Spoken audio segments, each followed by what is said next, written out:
የዕለቱ የመጽሐፍ ቅዱስ ንባብ ክፍል የሚገኘው በአንደኛ ሳሙኤል ምዕራፍ 13 እንደዚሁም 14 ላይ ነው። የንጉሡ የሳኦል ልጅ ዮናታን የሕዝበ እስራኤል ጠላት የነበሩትን ፍልስጤማውያንን ሊጋጠም ውስጡ ሲነሳሳ ብዙ ሰራዊት ኃይል ይዞ አልነበረም የወጣው። ይልቁንም ጋሻ ጃግሬውንና እርሱ ብቻውን ሆነው ፍልስጤማውያን ወደ ነበሩበት በከፍታ ስፍራ ለመውጣት ፈለጉ። ዮናታንም ለጋሻ ጃግሬው እንዲህ አለው፣ ና ወደ እነዚያ ሸለፈታሞች ጦር ሰፈር እንሻገር፣ ምናልባትም እግዚአብሔር ይዋጋልን ይሆናል፣ በብዙም ሆነ በጥቂት ለማዳን እግዚአብሔርን የሚያግደው የለምና አለ። በእርግጥም አምላካችን በብዙም ሆነ በጥቂት ማዳን የማይሳነው ታላቅ አምላክ ነው።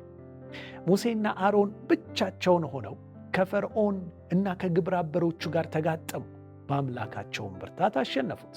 ጌዲዮን፣ ሳምሶን እንዲሁም ሌሎች መሳፍንት ለብቻቸው የቆሙ ቢመስሉም በእግዚአብሔር የማዳን ኃይል ግን ታላላቆችን ድል ነሱ። ዳንኤልና ሦስቱ ጓደኞቹ እጅግ ለማመን በሚያዳግት አካሄድ እውነተኛውን አምላክ ምን እንደሆነ እንዲታወጅ አደረጉ። እኛም ዛሬ በሕይወታችን የእግዚአብሔርን ማዳን ሊከለክል የሚችል ማንም እንደሌለ እንመን። ይልቁንም በእርሱ ታምነን እንዲህ እንጸልይ። አባት ሆይ አንተ በቁጥር የማትገደብ አደራረግ ታላቅ የሆነ አምላክ፣ በሥራም ደግሞ ከማስተዋላችን በላይ መሆንህን በማወቅ አንተን በሙሉ ልባችን እንድንከተልህ እርዳን። አሜን።